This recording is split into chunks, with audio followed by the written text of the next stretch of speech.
আরে নতুন বিয়ে হয়েছে আমাদের, তুমি এরকম সবসময় মুখ গোমড়া করে থাকো কেন বলো তো?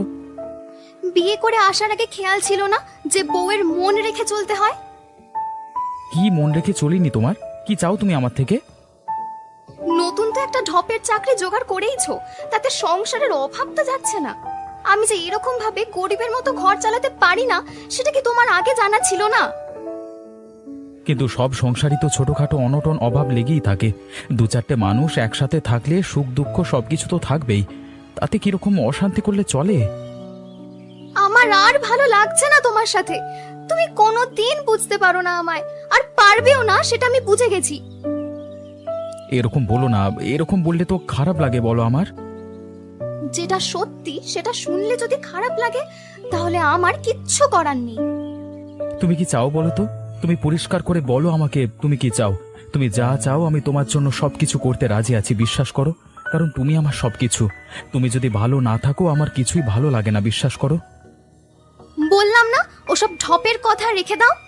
আগে ভালো টাকা রোজগার করে ভালো মন্দ খাবার কিনে এনে, ভালো জামা কাপড় কিনে এনে একটা ভালো জীবন কাটানোর ব্যবস্থা করে তারপর মুখে বড় বড় কথা বলবে। যার পকেটে পয়সা নেই তার মুখে না ভালোবাসার কথা মানায় না, আর এটাই বাস্তব। ঠিক আছে, তুমি যদি তাই চাও আমি তোমার জন্য তাই করব। আমি খুব চেষ্টা করে বেশি রোজগার করবার চেষ্টা করব তোমাকে খুশি করবার জন্য। দেখা যাবে তোমার মুরত কত দূর।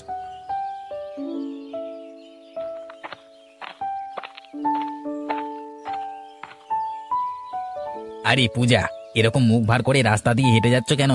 আরে জানো তো জীবনটা আনন্দ করে বেঁচে নিতে হয়। একটাই তো জীবন, এরকম মুখ হাঁড়ি করে থাকলে কি চলে? আমার জীবনটা যদি বুঝতে, তাহলে আর এরকম করে বলতে না। কেন, কি হয়েছে তোমার? আমাকে খুলে বলো, আমি তোমার মনের দুঃখ দূর করে দেব।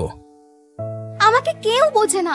আমাদের লোকটা এতই নিকম্মা, মাঝে আমাকে বিয়ে করার পরেই চাকরি হারিয়ে বসে আছে। সেদিন বলে গেল বড় মুখ করে যে বেশি বেশি রোজগার করে আমাকে খাওয়াবে। এখন দেখছি তার চাকরিটাই চলে গেছে। ওরকম মানুষের সাথে ঘর করতে আমার আর ভালো লাগছে না। ওরকম একটা অকর্মার দাড়ির সাথে সংসার করা তোমার উচিত নয়। যে তোমাকে সুখ দিতে পারে না সে কিসের পুরুষ মানুষ? ও পুরুষ মানুষ নামে কলঙ্ক। এখন দেখছি বিয়ে করে আমি ফেঁসে গেছি। যদি উপায় থাকতো তাহলে ওকে ছেড়েই দিতাম।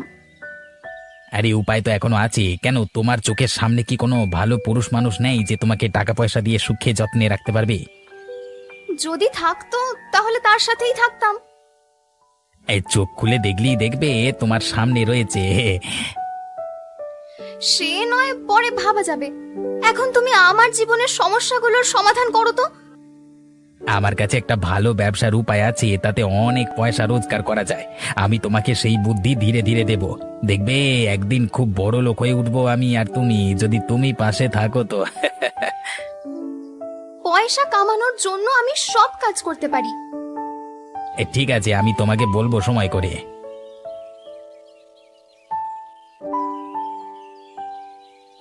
লজ্জা করে না তোমার? মূর্খ লোক একটা। আমাকে গালি দিচ্ছ কেন? গালাগালি দেব না তো কি মাথায় করে রাখবো তোমাকে? সেদিন বললে বড় বড় কথা যে চাকরি করে পয়সা আনবে, আর এদিকে চাকরিটাই হারিয়ে বসে আছো। আমি কি চাকরিটা আমার নিজের ইচ্ছে হারিয়েছি বলো? যদি চাকরি চলে যায়, ছাঁটাই করে দেয়, তাহলে আমি কি করতে পারি? সেটাই তো বলছি, তোমার পয়সা রোজগার করার কোনো মুরদ নেই। আসলে তুমি একটা পুরুষ নামের বড়সড় কলঙ্ক। আচ্ছা তুমি বলো আমি কি করতে পারি, তাহলে আমি সেই কাজই করব। আমার কাছে একটা পয়সা রোজগার করার ভালো বুদ্ধি আছে। সেই বুদ্ধিতে তোমাকে চলতে হবে, তাহলে অনেক টাকা রোজগার করতে পারবে। কিন্তু আমি একজন শিক্ষিত বুদ্ধিমান ছেলে, আমি কোনো খারাপ পথে তো আর চলতে পারবো না। তোমাকে আগেও বলেছি আর এখন আবার বলছি, যার পকেটে পয়সা নেই তার মুখে না এসব নীতিবোধ আদর্শের কথা একদম মানায় না। কিন্তু আদর্শটাই তো আমার জীবনের সব। তোমার এই আদর্শ তোমার পেছনেই গুজে রাখো। যেদিন সব আদর্শ তোমার পেছনে চলে যাবে না, সেদিন বুঝতে পারবে। আমি পয়সা বুঝি আর আমি জীবনটাকে বাঁচাও বুঝি। তোমার মতো ওরকম মেদামারা হয়ে থাকতে আমি একদম ভালোবাসি না। এই কথাটা পরিষ্কার করে কান খুলে শুনে রাখো আজকে। খগেন, তোমাকে যে ব্যবসাটার কথা বলেছিলাম সেই ব্যবসাটা এবার থেকে শুরু করে দিতে হবে। হ্যাঁ, আর বেশি দেরি করা উচিত হবে না। এখন না শুরু করলে আবার কবে শুরু করব আমরা? দেখো এখানে সবাই চিংড়ি মাছ খাওয়ার জন্য পাগল, অথচ নদীতে ভালো চিংড়ি মাছ পাওয়া যায় না। আমি এমন একটা রাসায়নিক জানি যে রাসায়নিক দিয়ে নকল চিংড়ি মাছ তৈরি করা যায়, আর সেই চিংড়ি মাছ ভীষণ সস্তা। সেই চিংড়িকে দেখতে একেবারে আসল চিংড়ির মতো এবং স্বাদও আসল চিংড়ির মতোই। এই ব্যবসাটা আমরা শুরু করে দিতে পারলে আমাদের আর টাকার অভাব থাকবে না। তাহলে আপনারই পরিত্যক্ত ভেরির জমিটাতেই ব্যবসাটা শুরু করে দেওয়া যাক। হ্যাঁ, আমি শুধুমাত্র আমার ভেরিটাই দিতে পারবো, কিন্তু ব্যবসাতে আসল মালিকের নাম থাকবে তোমার।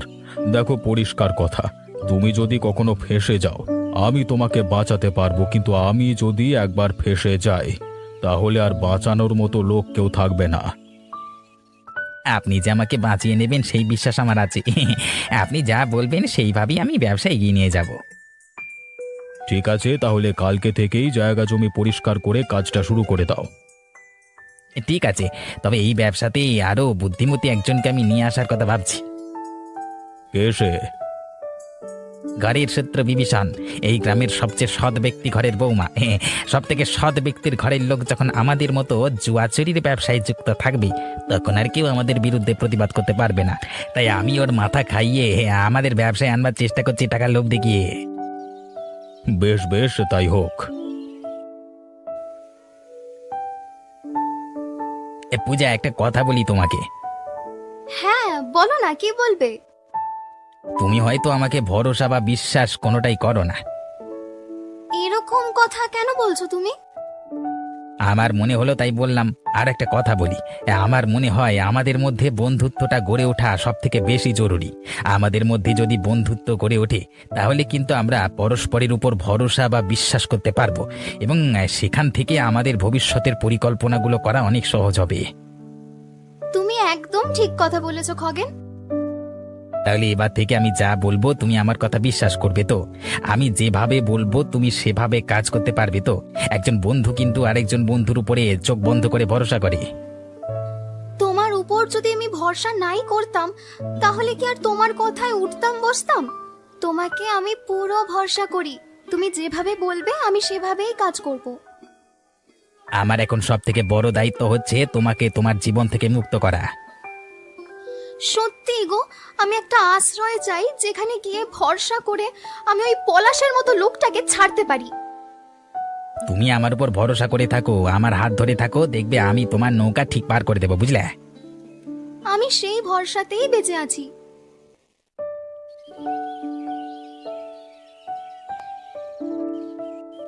যেমন নিকর্মা বাবা, তার ছেলেও তেমনই নিকর্মা। দুটোই জুটেছে আমার কপালে। অকাল কুষ্মাণ্ড কোথাকারের। দেখো, তুমি আমাকে এতদিন অনেক বাজে বাজে কথা বলেছো, কিন্তু আমার বাবাকে কোনো রকম অপমান করবে না বলে দিচ্ছি। করলে তুমি কি করে নেবে? তোমার কোনো রকম কিছু করার ক্ষমতা আছে? পুরুষ মানুষ তুমি। তুমি কিন্তু আমার বাবার সামনে আমাকে অপমান করছো। আর তুমি যে গোপনে গোপনে ওই মানে খগেন নামের লোকটার সাথে বন্ধুত্ব করছো, তুমি কি ভাবছো আমি জানি না? তুমি ভদ্র ঘরের মেয়ে বৌমা, তোমার মুখে এরকম খারাপ কথা খারাপ কাজ মানায় না। আমার মুখে কি মানায় আর কি না মানায় সেটা কি আপনার থেকে শিখতে হবে নাকি? আপনার ছেলের কোনো মুরদ নেই। সেই ছেলে আমাকে যখন পটিয়ে বিয়ে করেছে তখন লজ্জা ছিল না? তখন ওর মনে ছিল না যে বউয়ের শখ আহ্লাদ পূরণ করতে হয়? এবারে যখন আমি ঝেঁটিয়ে ঘর থেকে বিদায় করে দেব তখন সব দোষ আমার। স্বামী গুরুজন তাদের সম্বন্ধে এরকম বাজে বাজে কথা বলতে নেই। আর দেখো, সব সংসারের সমস্যা থাকে, কিন্তু সমস্যা তো সমাধান করে নিতে হবে তোমাদের দুজনকেই। দেখো, একটা পরিষ্কার কথা তোমার বাবার সামনেই তোমাকে বলে দিচ্ছি, তোমাকে দিয়ে আমার পোষাচ্ছে না। তাই যদি কদিন পর তুমি দেখো যে আমি অন্য কোথাও সুখ খুঁজে পেয়েছি তাহলে কিন্তু আমাকে কিছু বলতে পারবে না। আর সারা জীবন তোমরা বাপ ছেলে মিলে এই সততার মুখোশ লাগিয়ে ঘুরছো, এটা তোমাদের অসহায়তার লক্ষণ। আসলে তোমরা জীবনে কিচ্ছু করতে পারোনি, তাই নিজেদের সৎ বলে ভাবতে ভালোবাসো। আমার শুধু টাকা চাই, সেই টাকার জন্য আমি যা খুশি তাই করতে পারি। তা বলে তুমি আমাকে আমার বাবার সামনে এরকম ভাবে অপমান করবে? কেন? এখন খুব গায়ে লাগছে না কথাগুলো? এতদিন যে গন্ডারের চামড়া গায়ে লাগিয়ে রেখেছিলে, একদিন মেরে না এই গন্ডারের চামড়া তোমার তুলে দেব। যদি ভালোই ভালোই বেঁচে থাকতে চাও তাহলে শুধরে যাও, না হলে ঘরে দড়ি আছে, যাও গিয়ে ঝুলে পড়ো। সেটাই তোমার একমাত্র উপায়।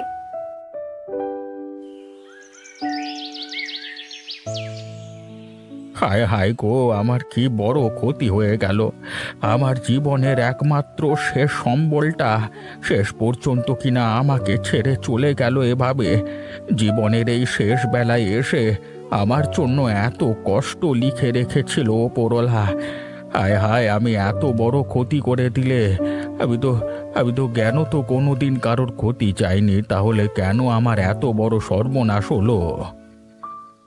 এ কি হরিপদবাবু, এভাবে মাথা চাপড়ে খাচ্ছেন কেন আপনি? কি হয়েছে কি আপনার? হায় গো, আমার ভালো ছেলে পলাশটা আজকে আত্মহত্যা করেছে। এ কি যাতা কথা বলছেন হরিপদবাবু? এই পলাশের মতো ছেলে কিনা শেষ পর্যন্ত আত্মহত্যা করলো? এটা কি কখনো হতে পারে? সাংসারিক অশান্তি গো। বৌমা পূজার সাথে ওর সম্বন্ধটা শেষ পর্যন্ত ভালো ছিল না। পলাশের চাকরি চলে যাওয়ার ব্যাপারটা বাবারে বৌমা একদম মেনে নিতে পারিনি, তাই কালকে সন্ধেবেলায় ওদের মধ্যে ভয়ানক ঝগড়া হয়। সেখানে আমিও ছিলাম। আমার সামনে বৌমা পলাশকে অনেক উল্টো পাল্টা কথা বলে। সেই কথাগুলি হয়তো পলাশ নিতে পারেনি, তাই রাতের বেলায় লুকিয়ে লুকিয়ে আত্মহত্যা করেছে। এ বাবা, এত বড় ঘটনা ঘটে গেল! পলাশের মতো একটা উজ্জ্বল ছেলে শেষ পর্যন্ত কিনা আত্মহত্যা করতে বাধ্য হলো। এই জিনিস কি কেউ ভেবে দেখেছিল? আমরাও কোনোদিন ভাবতে পারিনি এত বড় একটা ঘটনা ঘটে যাবে আমাদের সাথে। পলাশ চলে যাওয়া মানে আমাদের গ্রামের অনেকটা বড় ক্ষতি হয়ে যাওয়া। আমরা কোনোদিন এই ক্ষতি মেটাতে পারবো না গো।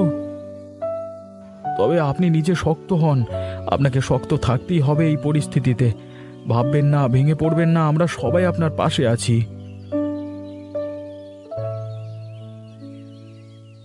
বুঝলে তো, আমার একটা সন্দেহ হচ্ছে। কি সন্দেহ বলো তো?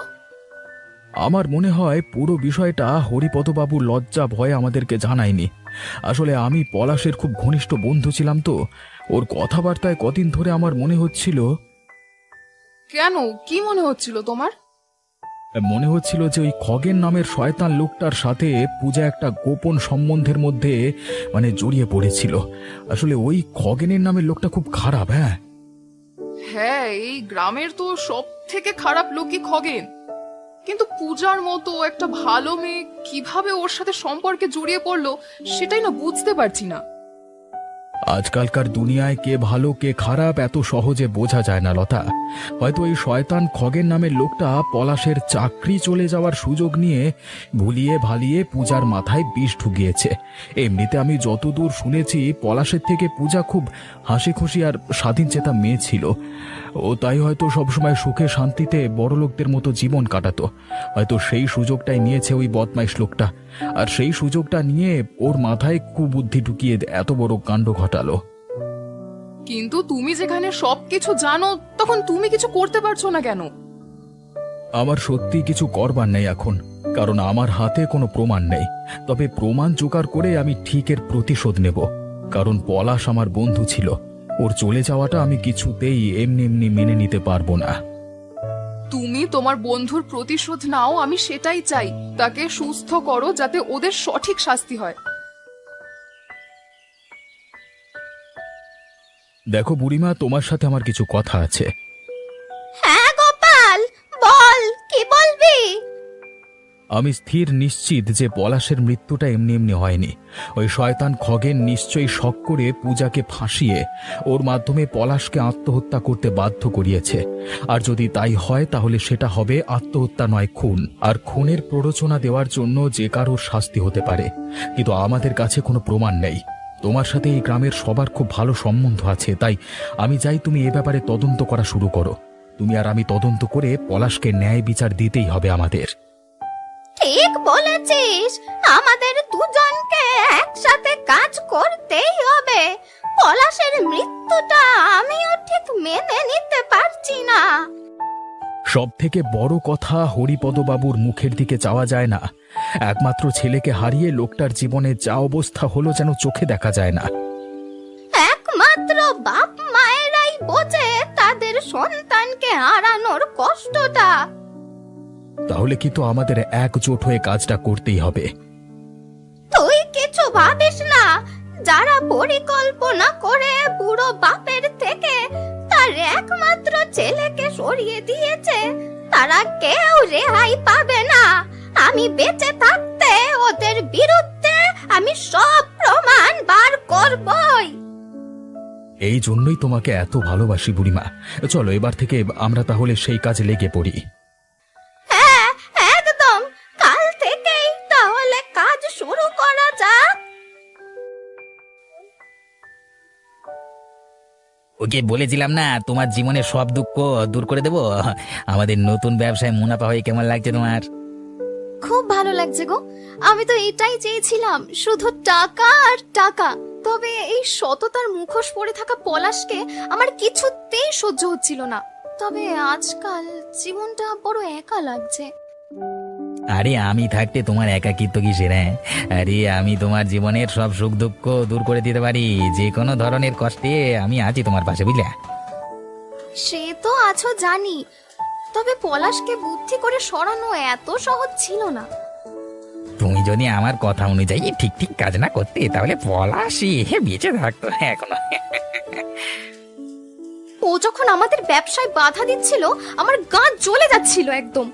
নিজে তো টাকা রোজগার করে আনতে পারেই না, তার উপরে আমি যখন ওকে টাকা রোজগার করার উপায় দিলাম, তখন সেখানেও ওর সততার অভাব দেখতে পেল। বাপের মতো অখাদ্য হয়ে জীবনটা কাটাতে চেয়েছিল। তাই তো পথের কাঁটা সাফ করে দিলাম আমরা। হ্যাঁ, ঠিক বলেছিলে তুমি। ওর বাপের সামনে ওকে অপমান করলে বেটা অপমান নিতে পারবে না, কারণ এমনিতে যাই হোক ওর মনটা খুব নরম ছিল। আর এই কাজের জন্য আমাদের কেউ দোষ দিতে পারবে না, কারণ পলাশ আত্মহত্যা করেছে, ওকে আমরা কেউ খুন করিনি। দেখেছিস গোপাল, ঠিক ভেবেছিলাম এর পেছনে এদেরই কারসাজি আছে। তাহলে এর থেকে জানা গেল যে পলাশের মৃত্যুটা আসলে আত্মহত্যা নয়, একটা পরিকল্পিত খুন।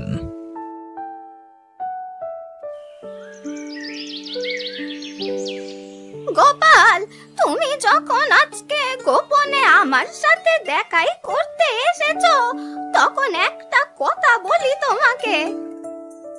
কি কথা বুড়িমা? আমি জানতে পেরেছি যেখানে ওরা নকল চিংড়ির ব্যবসা করছে, সেই জায়গাটা অবিনাশ বাবুর খাস তালুক।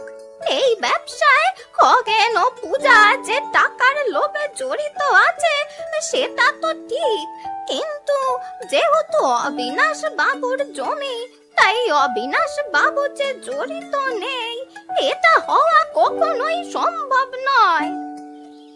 তোমার কথা যদি সত্যি হয় তাহলে তো খগেন আর পূজা শুধুমাত্র অবিনাশবাবুর সাকরেদ। আসল মাল তো অবিনাশবাবু নিজে।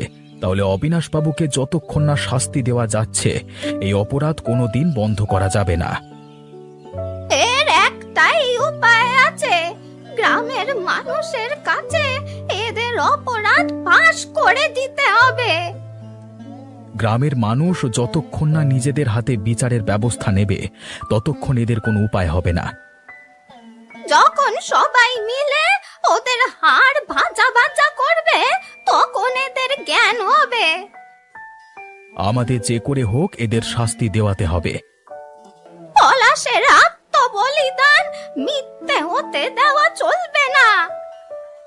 ঠিক বলেছ বুড়িমা। আমি এখনো আমার প্রিয় বন্ধুর মৃত্যু ভুলতে পারিনি।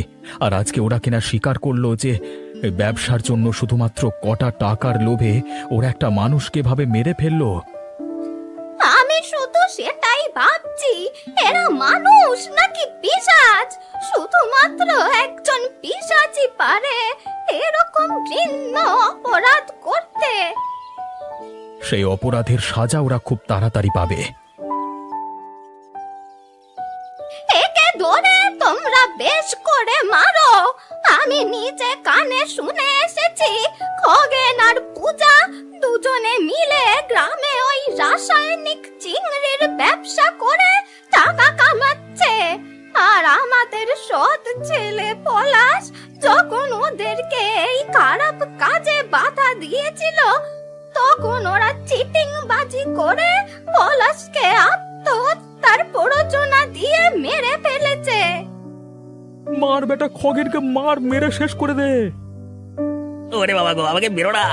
আমার যত না দোষ তার থেকে বেশি পূজার দোষ। পূজা উস্কে ওর বরের মাতাকে হত্যা করেছে। আমাকে বুদ্ধি দিয়েছিল খগেন। যত দোষ সব ওই খগেনের। তোমরা প্রত্যেকে নিজেকে সাধু সাজানোর চেষ্টা করলেও আসলে কেউ সাধু নয়।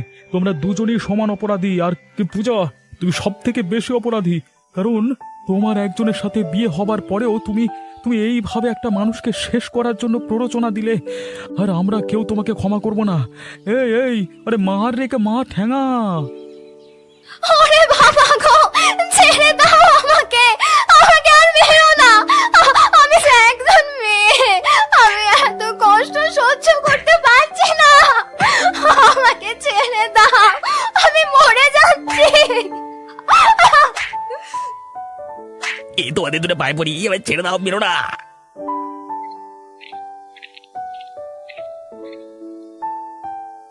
কি হচ্ছে এখানে? এই মারামারি করছো কেন?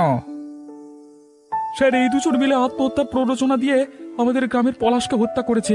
আর এই পূজা পূজা একটা ভালো স্বামী পাওয়ার পরেও ওকে যাহাতাভাবে মানসিক অত্যাচার করেছে। আপনি শাস্তি দেওয়ার ব্যবস্থা করুন। এখন এসব দেখবার দায়িত্ব আইনের। একে আছিস, এদের দুজনকে তুলে নিয়ে আয়। চল চল, আদালতে পেশ করতে হবে। তাড়াতাড়ি নাই, তোল তোল তোল।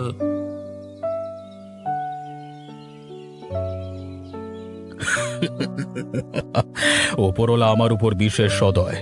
আমার এত বড় ব্যবসা দাঁড় করাতে যে খগেন এবং পূজা জীবনপাত করলো, তারা এখন জেলে। আমাকে আর কাউকে অংশীদারিত্ব দিতে হবে না।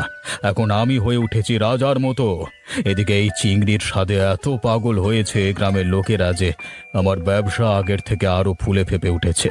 আর আমি হয়ে উঠেছি প্রধান আড়তদার। অবিনাশবাবু, আমরা কোনোদিন ভাবতে পারিনি যে আপনার চিংড়ির এত স্বাদ হবে। হ্যাঁ, লোকে অবশ্য বলে আপনার চিংড়ি নাকি আসল চিংড়ি নয়, রাসায়নিক সার দিয়ে বানানো। তাতে আমাদের কিছু যায় আসে না। আমাদের চাই ভালো স্বাদ, সেই স্বাদ আসল চিংড়িতেও নেই। তাই আমরা কখনো প্রাণ থাকতে আপনার ব্যবসা বন্ধ হতে দেব না। আরে তোমরা পাশে আছো সেটাই তো আমার ভরসা ভাইরা। আরে অনেক খারাপ লোক আমাকে অনেক খারাপ কথা বলেছে, কিন্তু এই যে তোমরা আমাকে এমন ভালোবাসা দিয়েছো তাতেই আমি আপ্লুত। আপনি আরো বেশি করে চিংড়ি মাছ খাওয়ান না আমাদের। রোজ রোজ আমরা বেশি করে চিংড়ি মাছ নিয়ে যাবো আপনার থেকে। হ্যাঁ, বেশ, তোমাদের ভরসা পেলে আমি আরো বেশি করে চিংড়ি মাছ ধরবো। সারা গ্রামে এবারে চিংড়ি মাছের ব্যবসা ছড়িয়ে পড়বে। আমাদের গ্রাম হবে রাসায়নিকে তৈরি চিংড়ি উৎপাদনের প্রধান গ্রাম।